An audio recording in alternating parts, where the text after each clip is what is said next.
안녕하십니까. 전세계 계신 CBN 청취자 여러분, 하나님의 말씀으로 사랑과 행복 전하는 CBN 교과방송의 정수 인사드립니다. 안녕하세요, 우현준입니다. 네, 목사님 정말 반갑습니다. 오랜만인데요. 네, 목사님 잘 지내셨죠? 네, 우리 목사님 한국 잠깐 다녀오셨다고요? 네. 아드님이 군대 입대했다고 소식 들었는데 네. 어떻게 잘 보내줬나요? 네, 뭐 잘 보내준 것 같습니다. 어떤 느낌인지 소감. 네.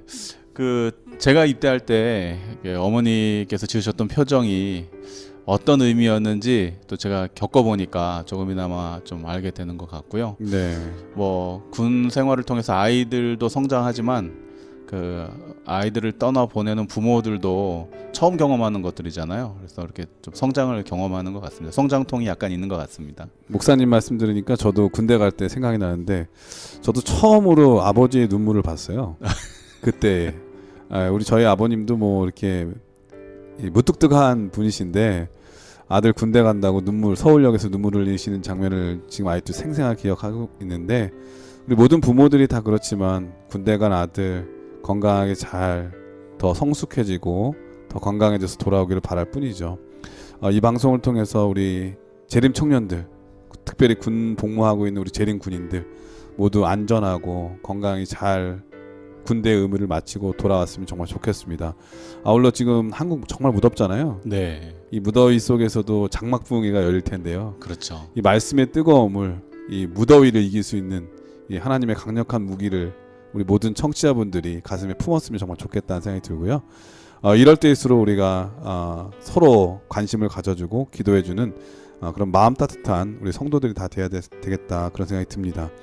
오늘 마가복음 제 6번째 시간은 제목이 속을 드러내 보이심이라고 하는 제목입니다. 먼저 기억절 말씀을 읽어드리겠습니다. 무엇이든지 밖에서 사람에게로 들어가는 것은 능히 사람을 더럽게 하지 못하되 사람 안에서 나오는 것이 사람을 더럽게 하는 것이니라 하시고, 마가복음 7장 15절 16절 말씀이었습니다. 자, 오늘 마가복음 제 6번째 제목은 속을 드러내 보이심이라고 하는 제목인데, 우리 사람이 뭔가 이렇게 속이 드러날 때가 있잖아요. 네. 그런 뜻인가요? 어떤 말씀인가요? 네, 그렇습니다. 이번 교과는 매우 흥미로운 제목으로 시작이 되는데요. 속을 보이다. 이게 우리말에 속 보인다라는 말이 있지 않습니까? 네. 그 의미를 우리가 뭐 다 알 텐데요. 주로 부정적으로 사용되는 말이죠. 그래서 그 사람이 겉과 속이 달라서 겉으로는 아닌 듯하나 지나고 보면 이제 원하는 속내가 있었음을 표현할 때 사용되는 것이 이제 속보인다, 이런 말이죠. 그러나 오히려 이 표현은 매우 긍정적으로 사용되기도 합니다. 그 사람은 참 속까지 투명하다라는 표현을 통해서 시종일관 사람 됨됨이가 변함없이 올곧음을 표현할 때도 사용되죠. 오늘 우리는 마가복음 7장과 8장의 내용을 통해서 예수님의 속을 들여다보게 됩니다. 과연 어떤 내용들이 담겨져 있을까요? 먼저 살짝 맛을 보여드리자면, 예수님은 호불호가 명확하신 분이셨습니다. 우선 그분은 유대교의 전통을 싫어하셨습니다. 반대로 진리를 강력하게 지지하셨죠. 더 나아가 그분께서는 전통을 거부하고 본질인 진리를 쫓기 위해서 반드시 필요로 되는 한 가지를 그 속에 품고 계셨습니다. 그것은 바로 진실된 믿음, 혹은 진정한 믿음, 혹은 사랑이었습니다. 자, 과연 어떤 내용들을 통해서 예수님의 속마음을 들여다보게 될지 함께 기도드리면서 이번 주 교과를 시작해 보도록 하겠습니다. 네, 속을 들여다 보임. 그러니까 우리가 잘 몰랐는데 그 사람의 진정성을 봤을 때, 그럴 땐 기분 좋죠. 그렇습니다. 근데 늘 좋은 사람인 줄 알았더니 속마음이 조금 안 좋은 게 드러날 때는 이 마음이 상할 때도 있고요. 우리 전문 용어로 꼬롬하다고 그러죠. 그리고 사람 잘못 봤다고 이렇게 생각할 때도 있죠. 속내가 있었다. 네, 오늘 말씀을 통해서 예수님의 깊으신 속마음은 어떤 것이었는지 우리 우현준 목사님과 함께 살펴보겠습니다. 그럼 말씀에 앞서 찬미 듣고 시작합니다. 여기 말씀의 방송 CBN 코리아입니다.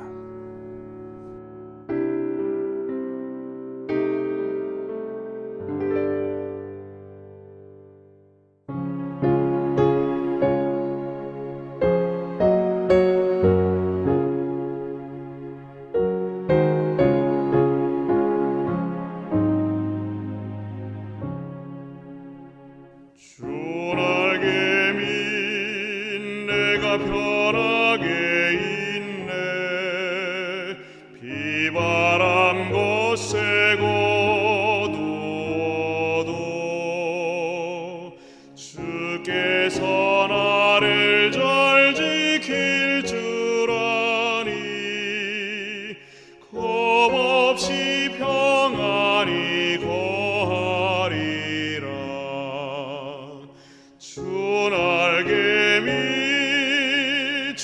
즐겁도다. 그 사랑 그늘 자리뇨. 주 날개 밑내 편이시며 영원히 거하겠네. 예, 참미 잘 들었습니다. 이럴서지는 하나님의 계명인가 사람의 전통인가 라고 하는 제목인데 어떤 말씀일까요? 네, 마가복음 7장 초반부인 1절에서 13절은 손 씻기 논쟁이 기록되어 있습니다. 예수님의 몇 제자들이 손을 씻지 않고 식사 자리에 참여하면서 이 문제가 발생하게 된 것이죠. 우리가 잘 알다시피 유대인들의 전통에는 손과 발을 씻는 일이 매우 중요하게 여겨졌습니다.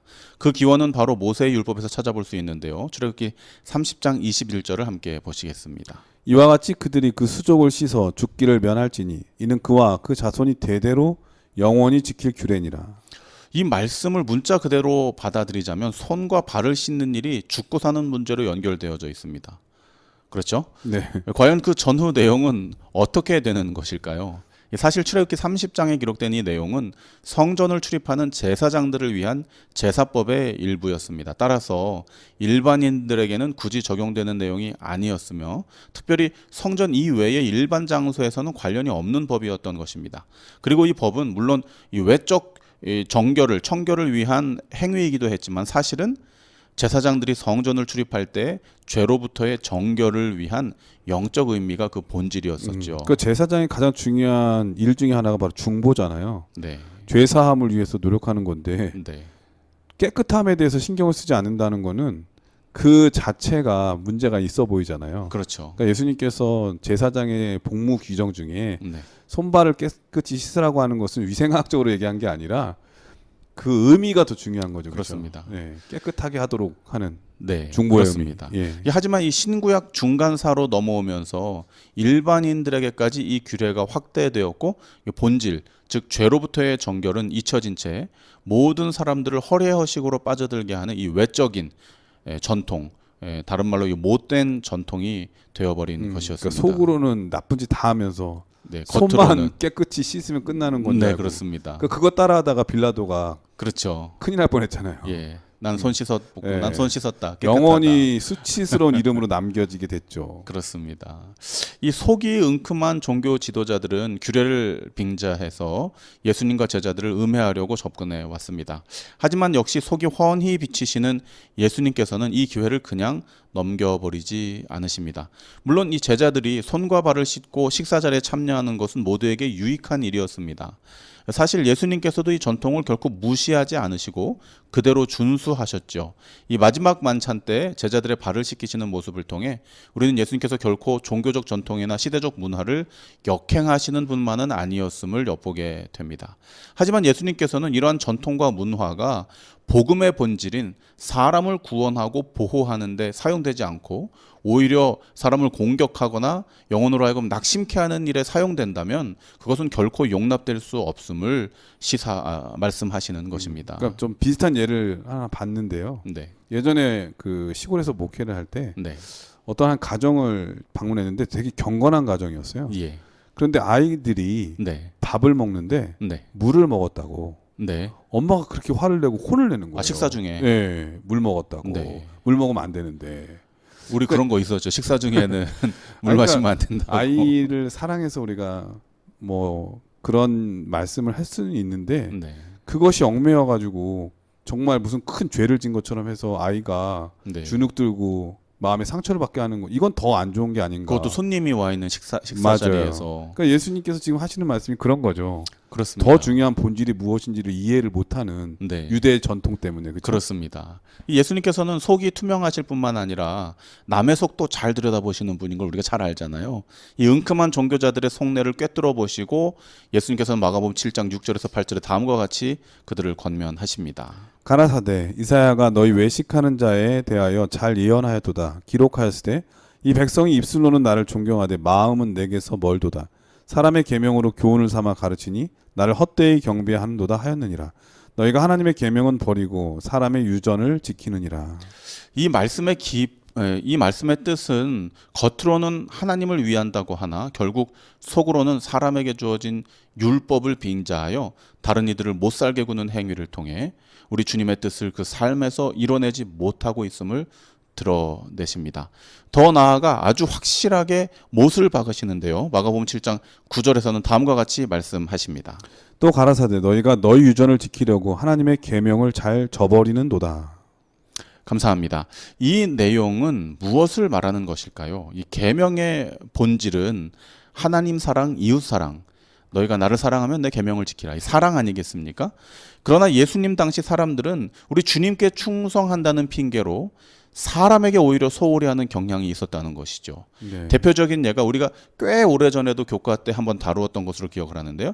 이 고라반이라고 하는 고르반이죠. 고르반이라고 하는 것을 통해서 그것은 무엇을 의미합니까? 어떤 물질에 대해 이는 하나님께 바친 것이다라는 의미로서 이미 이것은 주님께 바친 것이기 때문에 네. 더 이상 사람에게는 나눠줄 수 없다고 주장하는 그러한 전통입니다. 그 레위기에 나오는 제물 있잖아요. 제물. 네네. 그게 이제 고르반이라고 하는 건데 네네. 하나님께 제물로 드렸기 때문에 이건 하나님 거다 이렇게 주장을 하면서 또 자기가 살아있는 동안은 자기가 있는 동안은 또 자기를 위해서 쓰잖아요. 그렇습니다. 아무도 모르게. 네, 아무도 다른 사람을 위해서는 못 쓰고 네. 그러니까 그런 걸 악용해가지고 자기의 유익을 추구하는 그런 잘못된 정말 본질에서 어긋나는 그렇습니다. 그런 일을 저질렀죠. 네. 이러한 것들이 예수님 당시에 편만하게 이루어지고 있었고 또 이 종교자들이 특히 그러한 모습으로 살아가고 있는 그 참상을 신뢰를 들어서 나타내셨는데요. 그것은 바로 우리 주님께 드린 것이므로 심지어는 자신의 부모들에게까지도 부양의 의무를 다하지 않고 이웃사랑을 등한히 했던 그야말로 유전을 지키려고 계명 정신을 저버렸던 참상을 지적했던 것입니다. 지극히 이기적인 신앙인의 모습을 보이게 한 거예요. 이런 게. 그렇습니다. 눈 가리고 아웅이죠. 네. 이와 같이 예수님께서는 우리 주님의 율법을 강력하게 지지하시되 행여 율법의 본질을 잊어버리고 이를 행위로만 이행하려고 하는 준수하기 위해 애쓰거나 혹은 이로 인해 타인을 낙담하게 하거나 구원의 대열에서 멀어지게 하는 어떠한 경우도 결코 용납하지 않으셨음을 오늘 교과를 통해 확인하게 되었습니다. 주님께서 사랑하시는 CBN 청취자 여러분, 예수님 속마음은 매우 투명합니다. 그분은 단순하시고 또 명확하십니다. 뿐만 아니라 그분은 우리의 속마음도 다 들여다보고 계십니다. 우리에게 주신 계명, 하나님 사랑, 이웃 사랑을 예수님처럼 투명한 마음으로 준수하시면서 그분의 발자취를 따르는 우리 모두가 되시기를 기도드립니다. 예, 이럴서지는 하나님의 계명인가 사람의 전통인가. 이 사람이 만들어 놓은 전통 때문에 예, 하나님의 계명의 본질인 사랑을 잊어버리고 너무 가혹하게 하거나 또 사람을 얽매이게 만들거나 또 넌덜머리가 난다 그러죠. 진절머리가 난다 그러나요? 뭐 그렇게 만드는 경우가 많은데 우리가 한번 생각해 볼 필요가 있다고 하는 것입니다. 이게 정말 무엇 때문에 이런 일을 해야 되는 것인가. 부모님이 자녀들을 혼낼 때도 혼내는 게 목적이 아니잖아요. 그것을 잘못돼서 바꿔서 올바른 길로 걸어가도록 하는 건데 그것도 사랑 때문에 일어나는 건데 만약에 사랑을 빼버리고 그런 일이 일어나면 이건 정말 고문이죠. 폭력이죠. 네, 무서운 일이죠. 예수님께서 그걸 지적하신 것 같아요. 너희들이 지금 하고자 하는 이런 모든 행동의 근본의 동기가 무엇이냐. 바로 본질적인 하나님 사랑, 이웃 사랑에 기반으로 해서 너희의 해야 될 일을 하라고 오늘 우리에게 말씀하시는 것 같은 생각이 드네요. 월요일 소지는 깨끗한 손인가 깨끗한 마음인가 라고 하는 제목인데 어떤 말씀인가요? 네, 먼저 마가복음 7장 19절의 말씀을 함께 보시겠습니다. 이는 마음에 들어가지 아니하고 배에 들어가 뒤로 나감이니라 하심으로 모든 식물을 깨끗하다 하셨느니라. 네, 감사합니다. 이번에 제가 우리 아이 이제 군 입대 때문에 짧게 휴가를 내고 다녀오면서 예. 작년에 받지 못했던 건강 검진을 또 받고 왔습니다. 네. 그래서 제 속이 들어가는 속과 나오는 속이 얼마나 깨끗한지를 또 확인하고 왔습니다. 좀 어떠신가요? 전에 좀 건강이 안 좋으셨잖아요. 아, 네. 그런데 뭐 소화기관에 문제가 있었던 건 아니고 잠깐 이 한국에서 아이아스로 이동하면서 좀 스트레스를 많이 받아서 잠깐 컨디션이 좋지 않았었는데요. 네. 뭐 이번에는 뭐 속과 겉이 매우 깨끗하다는 판정을 받아서 우리 주님께 감사를 드립니다. 얼굴도 빛이 나 보이는 거 보니까 건강도 많이 좋아진 것 같고 정말 다행이십니다. 네, 감사합니다. 자, 오늘 마가복음 7장 19절의 말씀에는 이 속이 어떤가, 겉이 어떤가, 깨끗함에 대해서 계속 이야기하고 있잖아요. 이 마가복음 7장 19절의 말씀을 통해서 예수님께서는 시원하게 또 하나의 이슈를 던져주시죠. 바로 음식물에 대한 권면인데요. 네. 이 말씀을 토대로 많은 기독교인들이 음식물 절제에서 돌이켜 방종에 이르게 되는 결과를 초래하기도 했습니다. 우리는 과연 이 말씀을 어떻게 이해해야 할까요? 왜 예수님께서는 이와 같은 말씀을 하셨을까요? 예수님의 속내는 과연 무엇이었을까요? 위 말씀의 배경을 살펴볼 필요가 있습니다. 이 말씀 바로 이전에 우리는 일요일 교과를 통해서 예수님께서 율법을 공고히 하시되 이에 따라 파생된 전통이 사람에게 유해할 경우 철저하게 반대하신다는 사실을 공부했습니다. 따라서 지금 이 말씀은 예수님께서 음식물의 부정에 대해 이야기하시는 것이 아니라 일요일 교과의 연장선상에서 볼 때에 이 음식물 규례를 대하는 유대 종교자들의 마음, 그들의 그 허례허식, 그 전통, 그것이 부정함을 지적하시는 것입니다. 말씀 내용의 포인트는 음식물에 있지 않고 음식물을 대하는 사람의 마음이나 그 행위, 그 전통에 있다는 것이죠. 분명 예수님께서는 율법을 존중하시고 철저히 준수하시는 분이십니다. 왜냐하면 그분이 율법의 창시자이시기 때문에 그렇습니다. 사탄 마귀는 어떻게 해서든 그래서 이 율법을 훼손하려고 애를 쓰는 것이죠. 그리고 그 율법은 1.1핵이라도 변함이 없다고 예수님께서 못 박아 놓으셨습니다.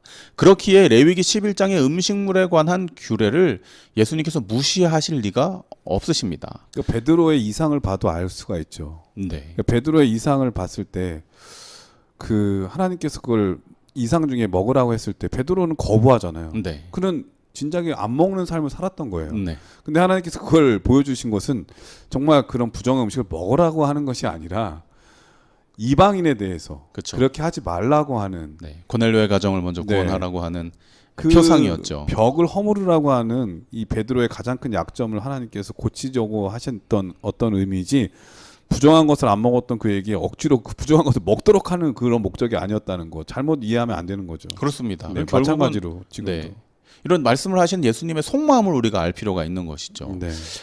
이 목사님께서 말씀하셨듯이 더욱이 이 말씀을 하실 때에 논쟁의 상대는 베드로가 이미 정결한 음식을 섭취하는 유대인이었던 것처럼 이 유대 종교 지도자들과 예수님의 제자들, 즉 모두 유대인들이었다는 것입니다. 이 마가복음 7장에 오늘 이 사건의 주인공들이 그들이었다는 것이죠. 따라서 그들의 상에 진설되었던 음식물 역시 모두 레위기 11장에 준과하여 정한 음식물들만 진설이 되었다는 것이죠. 따라서 지금의 논쟁에서 음식에는 정결 부정에 대한 어떤 이슈도 없는 상황인 것이 명확합니다. 그런 거로 예수님께서 모든 식물을 깨끗하다 하신 것은 부정한 음식물을 포함한 모든 식물을 일컫는 것이 아니라 이미 유대인들의 상에 차려진 정한 음식들에 대해 말씀하시는 것이며, 이는 또한 육적인 부분을 지적하신 것이 아니라 영적인 부정함을 말씀하시면서 눈앞에 보이는 정결한 음식, 이 정결한 정한 구별된 음식을 통해 눈에 보이지 않는 유대 종교자들의 속마음의 죄의 참상을 비교하시면서 드러내고 계신 그러니까 것이죠. 딱 봐도 이해가 되는 게, 유대인들이 이 먹는 거 이렇게 잘 가리면서 구별할 줄 알면서 이 해야 될 말과 하지 말아야 될 말, 그리고 해야 될 행동과 하지 말아야 될 행동들, 이런 것들은 전혀 개의치 않고 막무가내식으로 사람들 무시하고 정죄하고, 이런 모습이 예수님 보기에는 너무나 이 일치되지 않는 행동처럼 보인 거죠. 그렇습니다. 마음이 너무 더러운 거예요. 네, 그렇습니다. 다시 한번 우리가 확인해 볼 내용은 정말로 예수님께서 이 모든 식물이 깨끗하다라고 말씀하신 것은 그 앞에 놓여져 있는 음식물, 그것을 대상으로 말씀하시는 것을 넘어서서 오히려 비교법으로 네. 그렇지 못한 이 사람들의 속마음, 지저분하고 죄된 모습을 드러내시기 위한 역설적인 표현이었다는 것을 우리가 확인하게 되는데요. 이 내용을 정확하게 증명하고 있는 것이 바로 그 다음에 기록된 예수님의 말씀입니다. 마가복음 7장 20절에서 23절의 말씀입니다. 또 가라사대 사람에게서 나오는 그것이 사람을 더럽게 하느니라. 속에서 곧 사람의 마음에서 나오는 것은 악한 생각, 곧 음란과 도적질과 살인과 간음과 탐욕과 악독과 속임과 음탕과 홀기는 눈과 회방과 교만과 광패니 이 모든 악한 것이 다 속에서 나와서 사람을 더럽게 하느니라. 네, 감사합니다. 심지어 이 사람에게서 나오는 것이 어떤 단순한 배설물을 이야기하고 있는 것이 결코 아니라 영적인 부분임을 예수님께서 재차 강조하시죠. 그런데 우리는 여기서 또 한 가지 더 놀라운 사실을 발견하게 됩니다.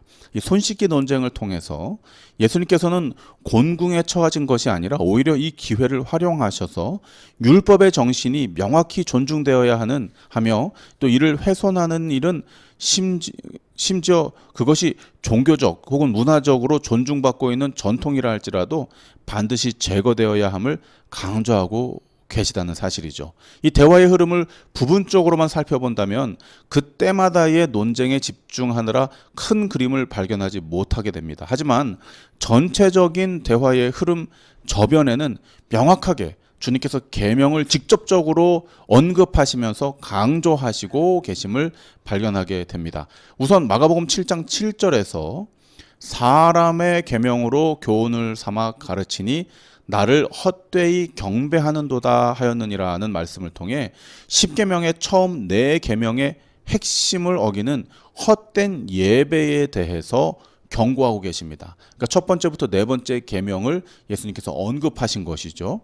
그리고 이어서 이 고르반의 이야기를 통해 다섯째 계명을 거론하시고 마지막으로 다섯째 계명은 부모를 공경하라 아닙니까? 네. 그다음에 마지막으로 오늘 공부하고 있는 마가복음 7장 20절에서 23절의 말씀을 통해 여섯 번째부터 열째 계명까지의 내용을 모두 드러내시고 있다는 사실을 예수님의 대화를 통해서 계명을 계속 언급하고 계신다는 사실을 우리가 발견하게 됩니다. 이 올바른 정신, 즉 하나님 사랑, 이웃 사랑의 이 계명 정신 없이는 그 어떤 종교적 행위나 전통이라도 정면으로 율법인 10계명을 어기는 것으로서 반드시 제거되어야 하는 악행임을 교훈하고 계신 것이죠. 오늘 우리는 이 교훈을 통해서 우리 자신을 돌아보게 됩니다. 우리 마음이 더러우면 모든 것이 부정하고 따라서 우리의 생각과 말과 행동이 모두 부정해지는 것입니다. 그런 거로 우리는 눈에 보이는 손을 씻는 행위를 논하기 이전에 마음을 씻어 정결케 하는, 깨끗게 하는 그리스도의 정신을 따라야 할 것입니다. 월요일 소지는 깨끗한 손인가 깨끗한 마음인가 라고 하는 제목인데 예수님께서 하신 말씀은 그거예요.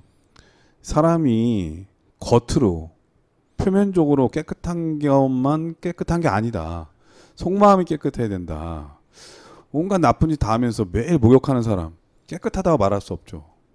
그렇다고 해서 예수님께서 그러면은 속마음 깨끗하면 겉으로는 그냥 아무렇게나 해도 되냐? 그게 아니잖아요. 그렇습니다. 예수님께서는 속마음과 그리고 행동이 일치되도록 원하는 거죠. 예수님께서 원하시는 것은 우리가 안과 밖이 다 깨끗한 사람이 되기를 원하시는 겁니다. 혹여나 이 말씀 오해해서 봐라. 사람의 배로 들어가는 거는 나가기 때문에 마음에 나오는 게 나쁜 거지 먹는 거는 상관없다 그래서 막 먹는 사람도 있잖아요. 그러니까 이거는 예수님의 올바른 정신은 아니에요. 예수님께서 우리 몸이 정결하고 깨끗하기를 원하십니다. 물론 이 부정이라고 하는 게 의식적인 것도 있지만 예수님께서 먹지 말라고 하는 것은 우리의 건강과 여러 가지 또 있죠. 그래서 그런 것들을 절제함으로써 이 구별하는 것을 배우고 또 악을 또 선악을 또 구별할 줄 알고 그래서 우리가 안과 밖, 속마음도 깨끗한 사람, 겉도 깨끗한 사람 이런 사람이 되기를 원하신다고 하는 거 우리가 잊지 말아야 하겠습니다. 목사님 뭐 할 말 있으신가요? 네, 목사님께서 말씀하신 것처럼 우리가 육적으로만 정결할 것인가 아니면 영적으로도 정결할 것인가 아니면 영적으로 정결하면 육적으로는 아무렇게 살아도 될 것인가 이러한 논쟁이 끊임없이 있는데요. 명확한 것은 주님께서 우리를 영적으로만 창조하신 것도 아니요 육적으로만 창조하신 것도 아니요 영과 육이 함께 그리스도를 닮아가도록 만드셨기 때문에 우리가 모든 면에서 그리스도의 모본을 따르는 것 그것을 우리가 거룩이라고 하죠. 거룩한 삶을 살아가는 것이 중요하다는 사실을 다시 한번 깨닫게 됩니다. 네, 덧붙여서 이 방송을 통해서 우리가 이제 어떤 분들은 우리가 안 먹는 것을 먹는 사람도 있을 거예요. 그러면 그 사람을 이 말씀으로 정죄해서 이 악한 사람 취급하는 거 이거 하나님이 원하시는 게 아니죠. 근데 오히려 반대로 내가 이거 먹는다고 해서 다른 사람도 먹으라고 먹어도 아무렇지도 않다는 식으로 말해서 그 사람도 잘못된 올바른 삶의 습관에서 벗어나도록 하는 것도 이것도 정말 하나님 원하시는 게 아닌 거죠. 우린 서로 사랑으로 존중해주고 감싸줄 줄 아는 사람이 돼야 됩니다. 그리고 하나님께서 원하시는 것은 정결하고 깨끗한 삶을 원하신다고 하는 것. 육신으로도 그렇고 생각과 마음. 근데요, 나쁜 음식 먹으면요, 사람이 피가 더러워진다 그러잖아요. 그러면 올바른 생각 잘 안 되고요, 어려워요. 맞습니다. 왜냐하면 공부하는 학생들 막 야식 많이 먹으면요, 머리 회전이 잘 안 돼서 공부도 손해 볼 때도 있잖아요. 맞죠. 우리 해봐서 알잖아요. 네, 그래요. 이건 뭐 비단 단순한 예인데요. 우리가 악한 나쁜 걸 계속 먹으면, 예를 들면 술, 담배, 나쁜 습관들을 계속 하게 되면요, 건강한 삶을 살 수도 없고, 그거는 하나님께서 원하시는 삶이 아니죠. 우리가 영적으로도 흐려지죠. 그렇죠. 고린도 전후서를 봐도 우리 몸은 하나님의 거하시는, 영이 거하시는, 또 예수님이 거하시는 성전임을 잊지 말고 깨끗하게 보존해야 될 책임이 있는 겁니다. 그러므로 먹는 것과 행동하는 것, 생각하는 것, 좋은 생각, 좋은 말씀. 그래서 영적인 삶을 살기 위해서는 하나님 말씀을 깊이 사랑해야 되고, 또 묵상해야 되고, 먹는 것도 잘 가려서 먹을 줄 아는, 그렇다고 해서 다른 사람 누군가를 정죄하지 않는 넓은 너그러운 마음 갖는 거 정말 중요하다는 생각이 듭니다. 화요소지는 개를 위한 부스러기. 되게 노골적인데 제목이 어떤 말씀일까요? 네, 먼저 마가복음 7장 26절에서 28절의 말씀을 함께 보시겠습니다. 그 여자는 헬라인이요 수로보니게 족속이라 자기 딸에게서 귀신 쫓아 주시기를 간구하거늘 예수께서 이르시되 자녀로 먼저 배불리 먹게 할지니 자녀의 떡을 취하여 개들에게 던짐이 마땅치 아니하니라. 대답하여 가로되 주여 올소이다마는 상 아래 개들도 아이들의 먹던 부스러기를 먹나이다. 감사합니다. 우리가 성경을 읽으면서 아주 가끔 꼭 이렇게 표현해야 했을까? 네. 그렇죠. 꼭 이렇게 하셔야 했을까? 이 여인이 그래도 믿음이 네. 있어가지고 다행이었지. 정말 상처받고 네. 떠나갔으면, 물론 예수님께서 다가오셔서 네. 다 상처를 쌓아 매주셨긴 하겠지만은 네. 어떨 땐 당황스러울 때도 있어요. 네, 정말로 예수님 선 넘으시는데 뭐 이런 느낌, 그렇죠? 이런 대목을 우리가 종종 마주하게 됩니다. 이건 진짜 그야말로 예수님 속마음을 우리가 몰라서 그런 거예요. 네, 네. 오늘 우리가 함께 나눌 이야기는 아마도 그중 하나일 것인데요. 굳이 이 예수님은 그 여인에게 이토록 가혹한 표현을 쓰셔야만 했을까?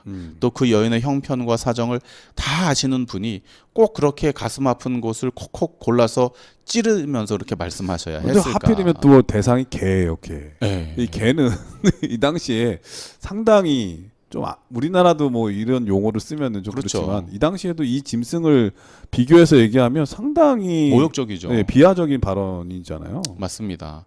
안 그래도 이 여인의 형편이 어떻습니까? 되게 비참하죠. 아픈 자식이 있는 거예요. 그야말로 그 상황을 어떻게든 해결하기 위해서 정말로 본인 스스로가 생각할 때 내가 정말 개처럼이라도 엎드려 구걸하고 어떻게든 내 딸을 좀 구원해내야 되겠다라고 생각하고 예수님 앞에 나왔는데 거기에 굳이 주님께서 그렇죠. 게다가 이런 표현을 유대인도 아니고 이방인인데 네. 예수님께서 이렇게 말씀하시니까 정말 수치스러울 수도 있죠. 그것도 많은 사람들 앞에서요. 네. 그러나 우리는 이 성경을 이해함에 있어서 그 시대적 상황과 배경을 좀 자세히 살펴볼 필요가 있습니다. 예수님 당시 유대인들은 우리가 좀 전에 이야기했듯이 다른 이방인들이 받아들이든 그렇지 않든 간에 공공연하게 그들을 개, 돼지 취급했습니다. 자신보다 더 선진국의 사람들도 그렇게 했고요. 자신들보다 못한 민족들에게도 그렇게 했습니다. 자신들만 이 하늘아버지의 형상을 받은 존재들로, 선민으로 생각하고 빈부귀천을 물어나고 유대인이 아니면 무조건 사람 이하의 취급을 하는 것이죠. 개와 돼지의 취급을 했던 것이죠. 그러니까 로마서 보면은 유대인들이 자신의 율법을 가졌다고 하는 거 얼마나 큰 자부심으로 느꼈는지 특권 알 수 의식을 있고요. 가지고 있죠. 이방인들은 율법이 없기 때문에 버림받은 사람 취급을 했잖아요. 네, 그렇습니다. 네.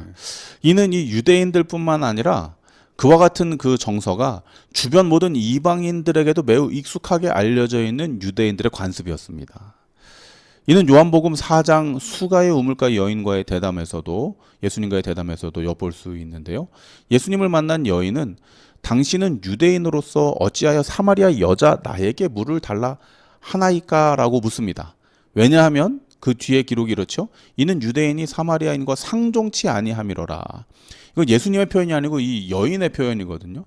그러니까 이스라엘 주변에 이방인으로 취급받는 자들은 이미 알고 있는 거예요. 유대인들이 자신을 어떻게 취급하고 있는지를 알고 있는 것입니다. 매우 편만하게 널리 퍼져 있는 문화나 풍습 중에 하나로 그들이 받아들이고 있었다는 것이죠.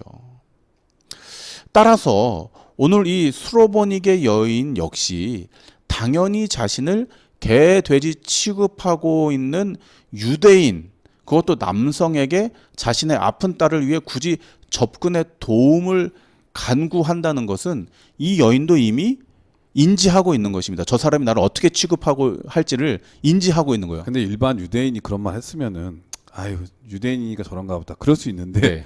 예수님이잖아요. 잔뜩 기대를 안고 근데 예수님도 그 말씀하시니까 처음엔 당황했을 거예요. 내가 잘못 찾아온 거 아닌가? 네. 내가 예수님이란 분을 잘못 알고 있는 거 아니야? 네. 그런 생각을 할 수도 있겠죠. 예, 그렇습니다.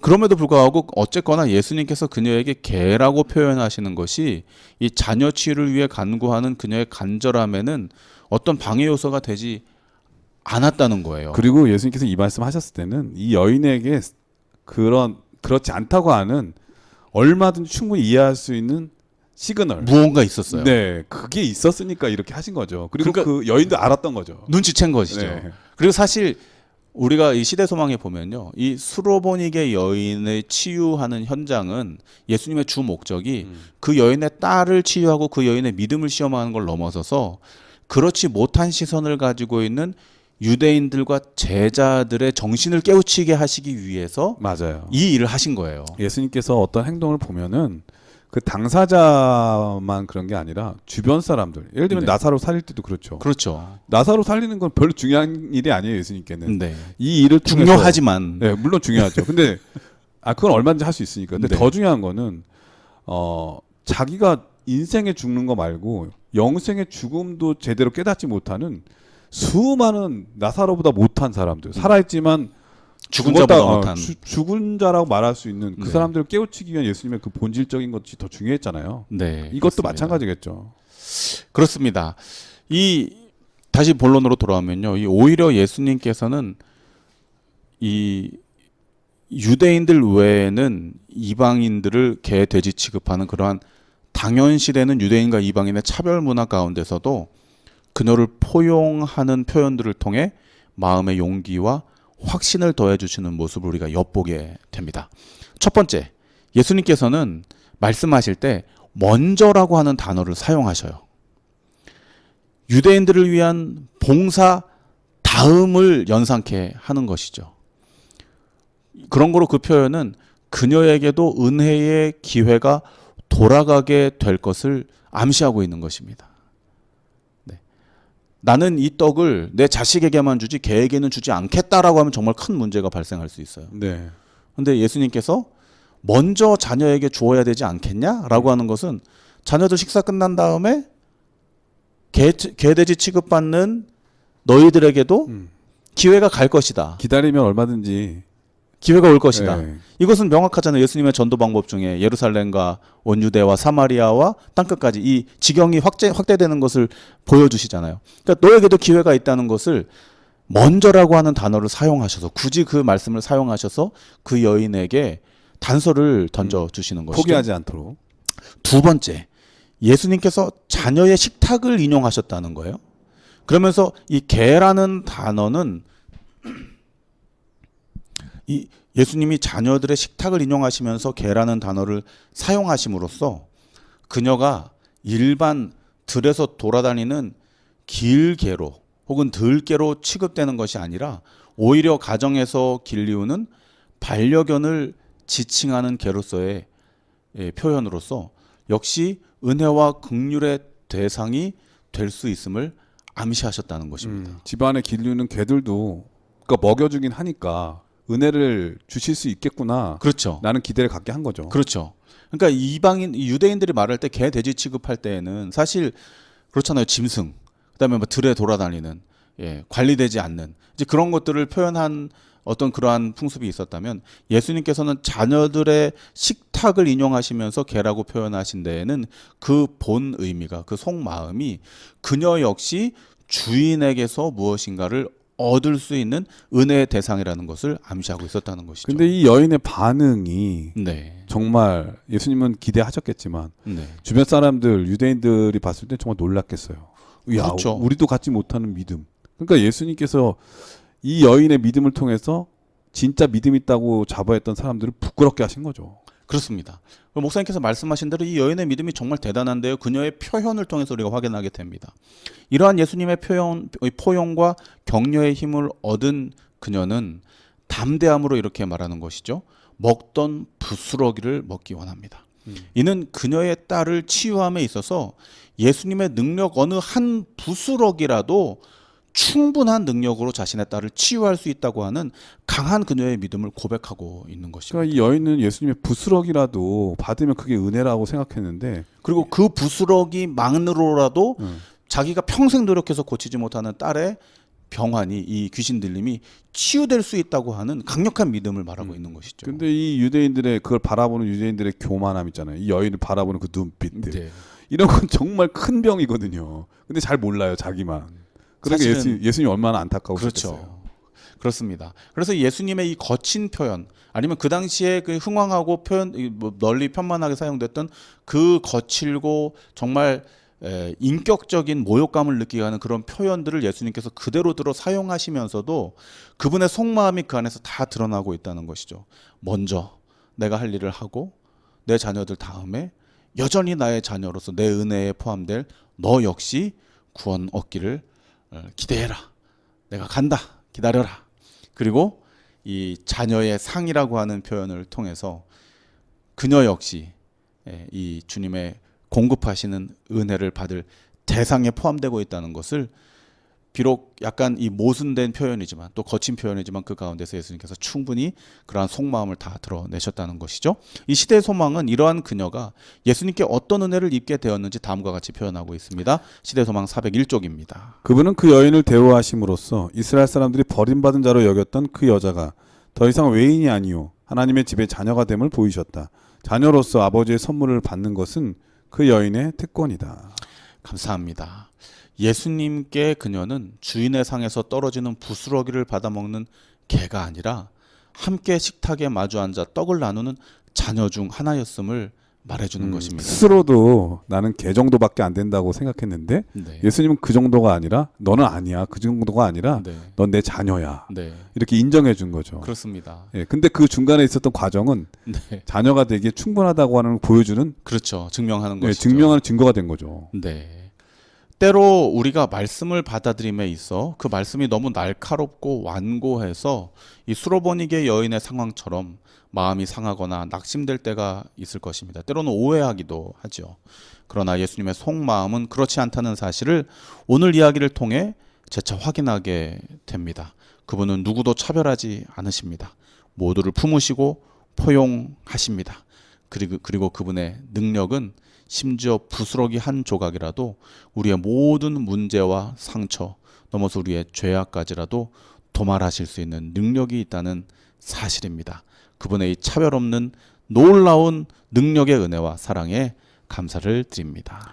이 화요일서지는 개를 위한 부스러기라고 하는 제목이었는데 이 마가복음 7장에 이 수로보니게 여인의 그 믿음을 통해서 우리에게 진짜 예수님의 마음이 어떤 분이신지를 알 수 있는 그런 말씀이었던 것 같습니다. 예수님은 누구를 차별하시는 분도 아니시고요. 누구를 업신여기시는 분이 아니라고 하는 거. 그렇기 때문에 우리가 지금 예수님 나가기에 부끄러운 일이 있거나 또 자책하는 죄책감이 있거나 그렇다 할지라도 예수님께 나가는 거 주저하지 않기를 바랍니다.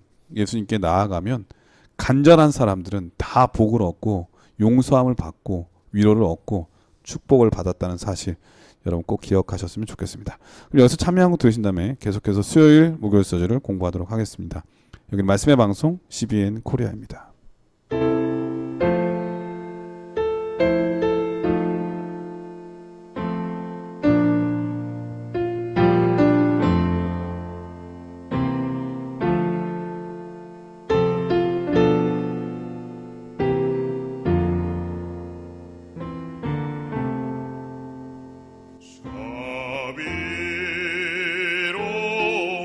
자비로운 주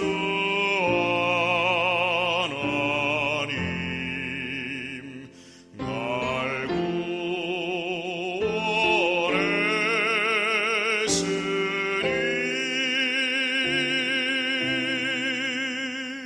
내 잃었던 귀한 생명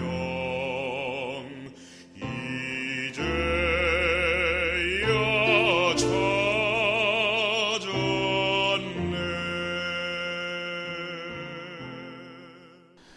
예, 수요일서지는 굳은 혀라고 하는 제목인데요. 어떤 말씀인가요? 네, 이 수로보니게 여인의 다음 이야기는 마가복음 7장 31절에서 37절에 기록된 귀먹고 어눌한 자 이야기입니다. 누가 예수님께 그 남자를 데리고 왔는지는 정확히 기록되어 있지 않지만 예수님께서는 그를 아주 특별하게 취급하고 있음을 엿볼 수 있습니다. 마가복음 7장 33절에서 35절의 말씀입니다.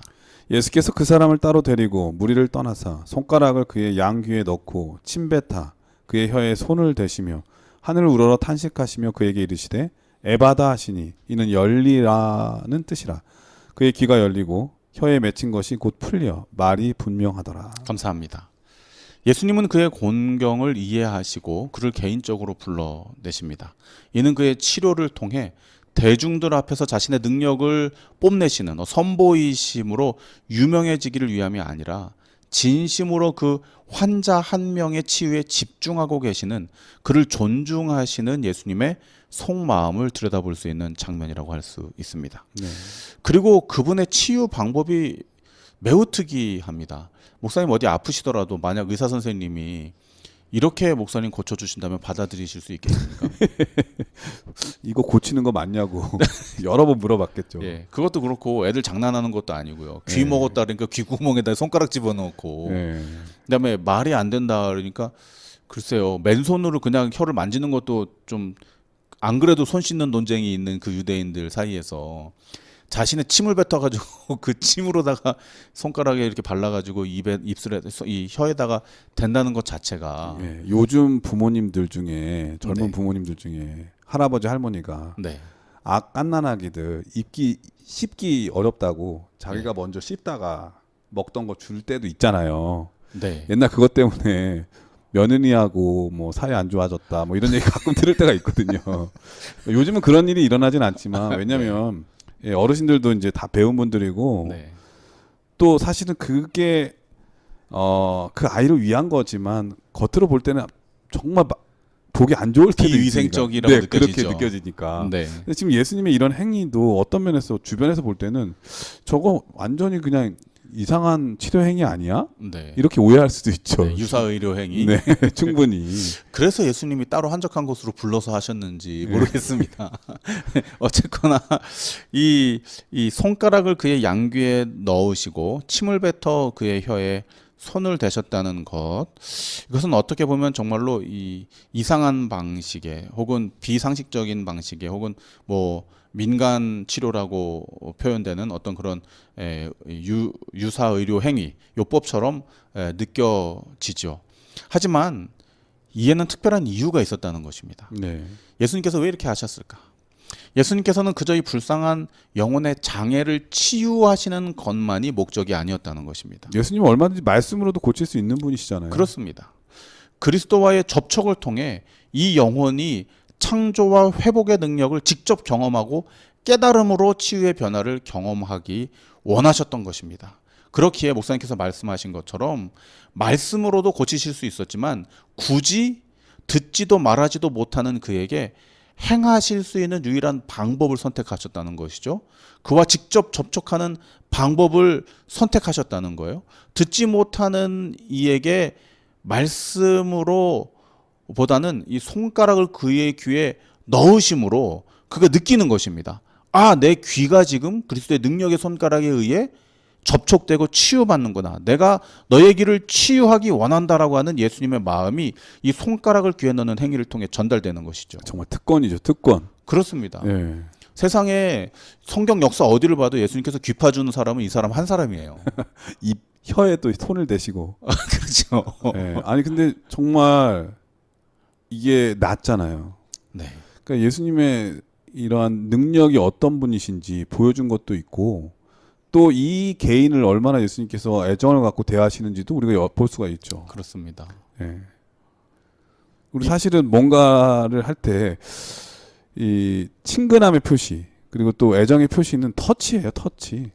예, 그냥 말로도 할 수 있지만 그렇게 누군가를 이렇게 하는 거는 친근감의 표시도 있지만 내가 너를 얼마나 사랑하는지 애정 그런 표현도 있는 거잖아요. 맞습니다. 이 내가 너의 귀를 만짐으로 너는 듣게 된다는 사실을 예수님께서 직접 교감하고 싶은 거예요. 알려주고 싶으신 거예요. 말하지 못하는 그에게 직접 자신의 입에서 이 바라는 타액을 통해 내 말의 능력이 너의 입에 닿아 너로 굳은 혀가 풀려 말하게 할 것이라는 사실을 시각적, 촉각적 접촉을 통해 알려주셨다는 거예요. 근데 정말 유대인들은 이걸 알았어야 돼요. 예를 들면 문둥병은 부정의 아주 상징이잖아요. 예. 그래서 문둥병자를 터치하거나 이러면은 멀쩡한 사람이 부정해집니다. 마찬가지로 유출병 환자들. 그 피는 생명인데 흘린다고 하는 거는 저주받은 것을 상징하고 또 부정의 의미로서 문둥병과 마찬가지로 격리됐잖아요. 근데 그런 사람을 가까이 만지거나 이러면 부정하기 때문에 성전에도 못 들어갔어요.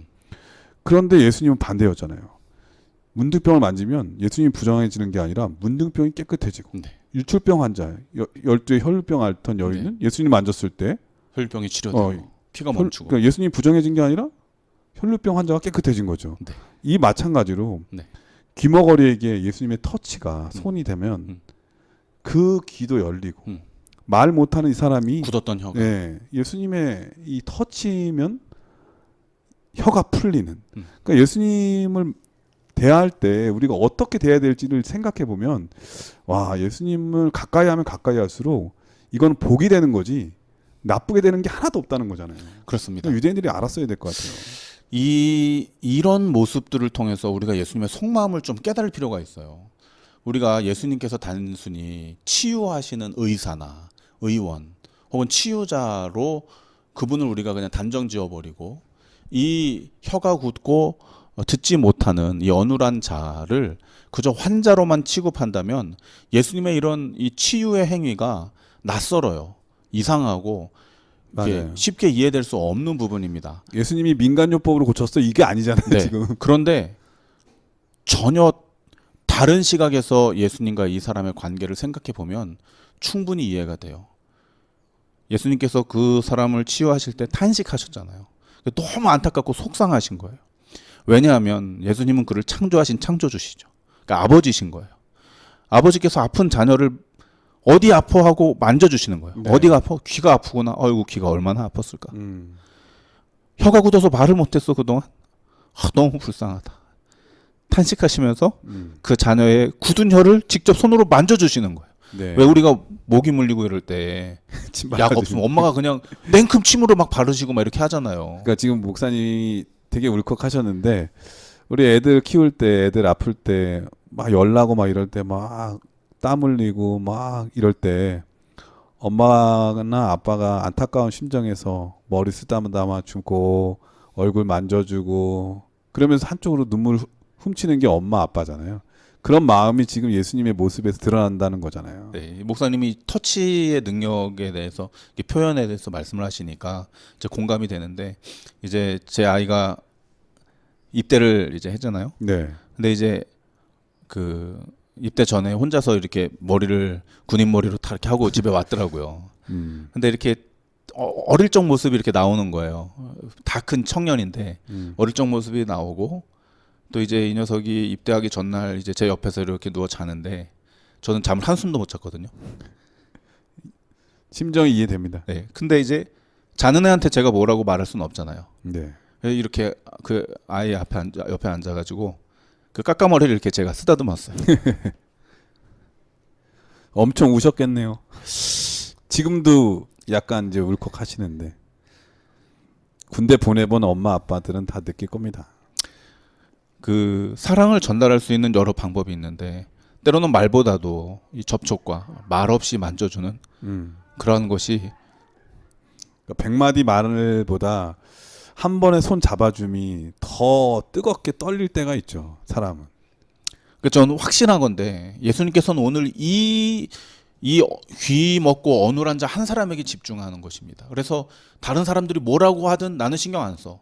내가 오늘 너를 고쳐주겠다. 내가 너를 오늘 구원하겠다. 그래서 그에게 하실 수 있는 예수님의 최선을 다하는 것입니다. 그의 입장에서. 따로 데리고 간 것도 특권이에요. 네. 그리고 거기서 그렇게 애정을 보이신 것도 정말 특권이고. 네. 예수님께서 자신의 입장에서 그를 이렇게 치유하신 것이 아니라 그의 입장에서 네가 나를 어떻게 하면 느낄 수 있겠니? 귀가 먹었으니 내가 무슨 말을 한들 못 알아듣겠구나. 그럼 내가 만줌으로 너가 느낄 수 있도록 해주겠다. 그의 귀에 손을 넣으시는 것이죠. 너의 혀가 굳었는데 누가 한번 너의 혀를 잡아주고 풀어주려고 애쓴 적이 있냐? 내가 너의 창조주로서 너의 구속주로서 내가 오늘 너의 혀를 풀어준다. 만져주시는 것이죠. 주님께서는 이런 장애 속에 있는 영혼들을 향하여 탄식하시고 안타까워하십니다. 이것이 예수님의 마음입니다. 그분께서는 이 불쌍한 영혼을 치유하셨듯이 영적으로 귀먹고 어눌한 자들을 동일한 방법으로 구원하시기 원하십니다.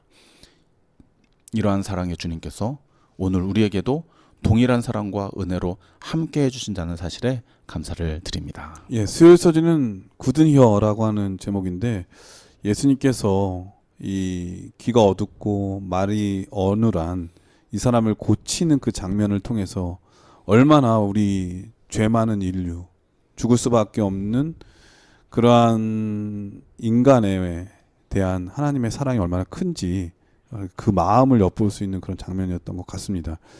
제가 예전에 들었던 얘기인데 이 부모님들의 임종하는 순간에 자녀의 손을 붙잡고 돌아가시는 분들은 많지 않다고 그래요. 대부분이 다 친척이나 뭐 주변의 사람들이라고 하지 실제로 자녀가 필요할 때 없었던 일이 많다고 그래요. 그래서 그러면서 뭐라 그러냐면 지금 건강하시고 지금 좋으실 때 더 한 번 손을 붙잡아 드려라. 그런 얘기를 하거든요. 이 방송을 통해서 듣는 우리 청취자분들 부모님뿐만 아니라 주변에 사랑하는 사람, 가까운 사람 지금 기회 있을 때 한 번 더 손 잡고 또 전화 한 번 더 하고 문자 보내주는 그런 마음이 따뜻한 그러한 성도들이 됐으면 정말 좋겠습니다. 목요일 소지는 나쁜 떡을 주의하라. 나쁜 떡을 주의하라. 이게 뭐 상한 떡, 더러운 떡, 뭐 이런 건 있어도 나쁜 떡. 참 특별한 표현인 것 같아요. 네, 그렇습니다. 이 마가복음 8장에서는 예수님의 능력을 요청하는 유대인들을 조금은 냉정하게 무시하시는 예수님의 모습을 보게 됩니다. 마가복음 8장 11절에서 13절의 말씀입니다.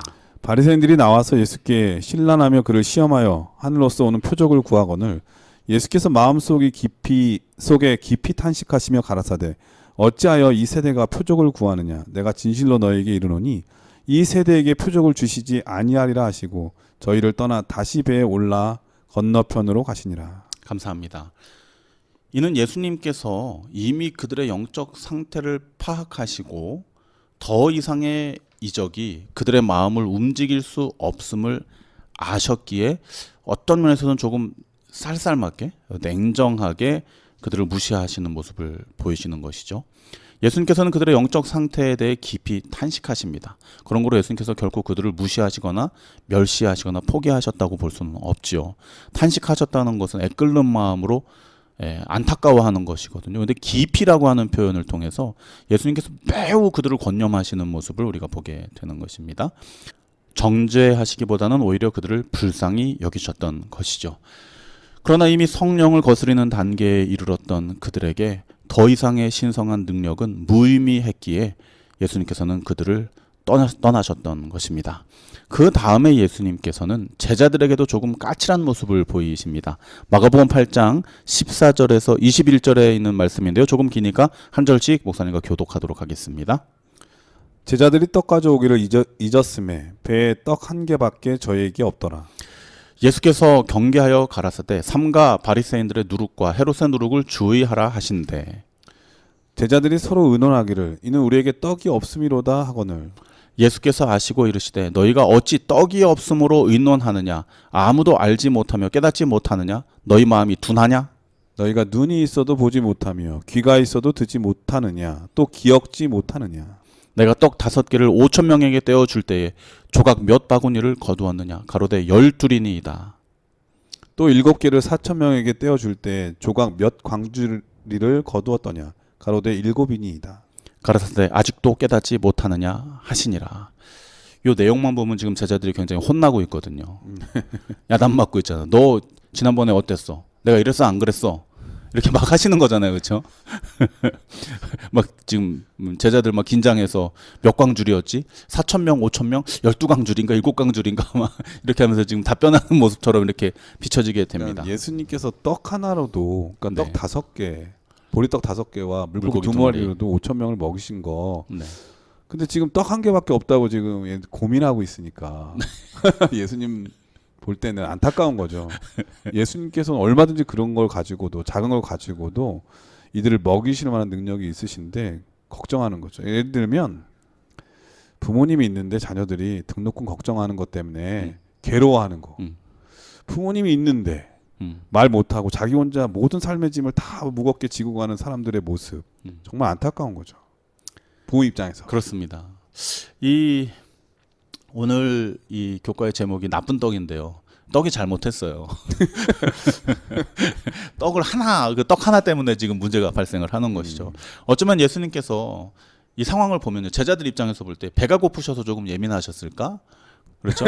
그것도 모르고 저랑 비슷하신데. 예, 떡을 한 개밖에 안 가지고 온 이 제자들이 야속하셔서 조금 히스테릭해지신 것일까? 뭐 제자들이 그렇게 생각할 수 있겠죠. 이 본문에 기록된 어조를 살펴보면 그런 기운을 조금 느껴보게 됩니다. 하지만 이런 예수님의 말씀 속에는 역시 제자들을 향한 연민과 안타까움이 고스란히 담겨져 있습니다.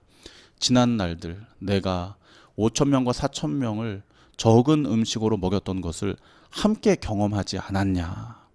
아직까지도 내가 무엇을 의미하고 말하는지 깨닫지 못하는 이 영적 무지랭이 상태를 어떻게 하면 좋겠냐. 예수님께서 너무 안타까운 마음에 탄식하시는 것이죠.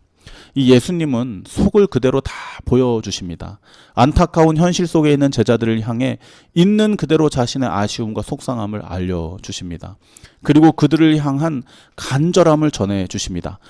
오늘 우리는 제자들의 영적 상태와 그들을 대하셨던 예수님의 안타까운 속마음을 살펴보면서 우리 자신의 모습을 되돌아볼 필요가 있습니다. 지난 날들 나에게 베푸신 놀라운 섭리와 인도하심을 저버리고 오늘도 여전히 떡 하나에 일희일비하면서 먹고 사는 일에만 집중하는, 그래서 말씀을 들어도 깨닫지 못하고 읽어도 알아차리지 못하는 영적 무지함이 우리 주님의 마음을 얼마나 안타깝게 하고 있는지 되돌아봐야 하는 것입니다. 오늘 주님은 이 말씀을 통해 우리에게 권면하십니다. 이제는 좀 깨달아 알자. 이제는 내 마음 좀 알아주기 바란다. 영적으로 자라나자. 나와 함께 이 마지막 사업에 동력하자. 우리 모든 CBN 청취자 여러분, 이제는 우리가 주님의 마음을 알 때도 됐습니다. 우리가 주님의 그 마음을 알아서 그분이 원하시는 분량에 이르기까지 장성하게 되시기를 기도드립니다.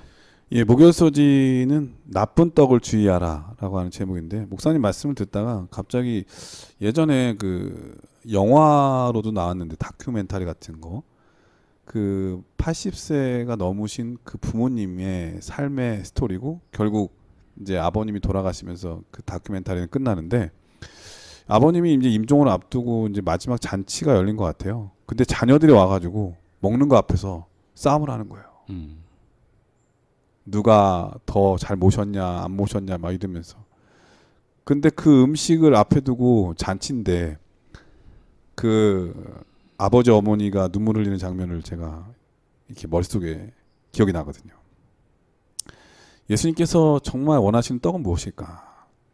이 작은 거 하나라도 예수님께서 축복하시면 얼마든지 우리에게 축복이 된다고 하는 사실을 믿고 서로 위해주고 나눠주고 이런 건데, 움켜잡고 자기 것만 챙기려고 하는 그런 사람들의 손에 쥔 떡은 나쁜 떡이죠. 예수님께서 원하신 떡이 아닌 거죠. 오늘 우리에게 필요한 것은 무엇인가요?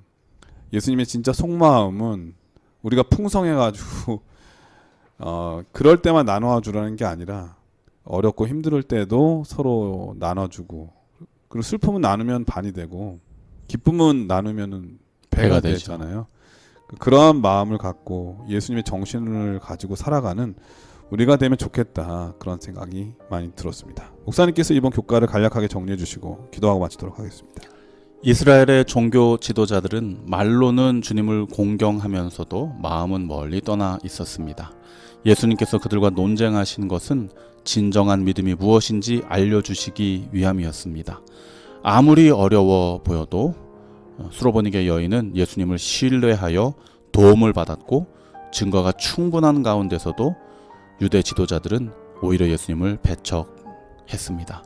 예수님은 이러한 깊은 불신과 굳은 마음에 대하여 거듭 탄식하시면서 제자들의 눈과 귀를 열고 그분의 가르침을 깨달아 알기를 원하셨습니다. 누구도 배척하지 않으시고 모두를 포용하시되 영적으로 깨닫지 못하는 상태에 있는 자들을 향해 깊이 탄식하시는 그리스도의 마음을 엿보게 됩니다. 우리를 향하신 그분의 투명한 마음, 무한한 사랑과 긍휼하심에 반응할 줄 아는 주님의 자녀들 되시기를 축원드립니다. 예, 목사님께서 기도해 주시고 교과를 마치도록 하겠습니다. 아버지, 감사드립니다.